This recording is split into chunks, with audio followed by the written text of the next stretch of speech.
Hi, I'm Sophie Gies, a pastry chef at Oleana here in Cambridge, Mass. And I'm a 2020 StarChefs Boston Rising Star. So our menu is essentially composed of creative takes on Middle Eastern traditional cuisine, and it's usually in the form of like smaller plates. Today I'm making a saffron labneh cannoli, blackberry sorbet, pistachio bosalino, sweet corn cream, and blackberry spoon sweets using the Vitamix Vita-Prep 3. So this is an example of a dessert where it is definitely not a traditional Eastern Mediterranean thing. Obviously, it's a cannoli, but it's also like a cannoli that is made with phyllo, and it's filled with like a labneh filling. There's an element of really loving the flavors of Turkey and the flavors of Eastern Mediterranean, but on the other side, I'm also an absolute comfort food junkie kid.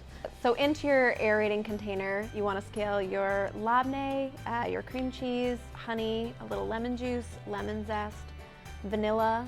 So basically you want to start the aerating container on low and just kind of gently turn it up and use the tamper as necessary to kind of get a nice vortex going. For the sorbet, you want to take your blackberries and cook them until their juices start releasing and that syrup starts getting a little bit thickened. And the blackberries turn red and then start to break down, and you know you've got a nice juicy mess to work with. And you're basically going to turn it up to medium speed just so the puree is definitely breaking down and you can see that the blackberry seeds are kind of getting all mashed up. And then you're going to stream in your sorbet syrup and a little bit of lemon juice and a pinch of salt. Turn that blender back up to about medium speed just to get everything all combined for a few seconds, and then you're ready to freeze. The sweet corn cream was a really fun one to make because I wanted to definitely do an infused whipped cream on this dish. Using the regular container, you can grind up those freeze-dried corn kernels into a great, completely like fine powder. And then using the aerating container, essentially you just put in your heavy cream, that corn powder, and a little bit of sugar. And basically in under 10 seconds, you've got this like intensely flavored corn whipped cream that acts as a really lovely kind of smear on your plate. Pistachio bosalino is a Lebanese dessert. It's usually like a very finely ground pistachio paste with sugar.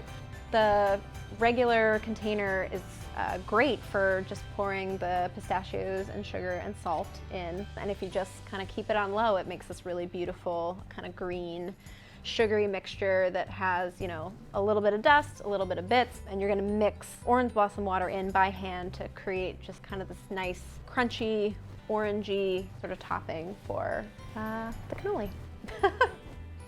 I think, of course, like one of the best things about it is that it is such a multi-purpose tool, because obviously, like, you can use it to, you know, process your fruit down into a sorbet base. You can also use it to like grind flour, which is awesome. You don't necessarily need to go and get a mill if you're doing like a tiny little batch. Also, the speed control on it is awesome because if you turn it all the way up, you know, you can essentially bring things up to temperature and you can actually, you know, cook in it. It's great to be able to rely on such a consistent blender. We know that it's always going to get the job done quickly and efficiently, and yeah, consistency is wonderful in the kitchen. To plate this dish, I wanted to make sure that each of the components could really shine, so I want a pretty healthy amount of each thing on the plate. And here we have our saffron labneh cannoli with blackberry spoon sweets, sweet corn cream, pistachio bosalino, and blackberry sorbet.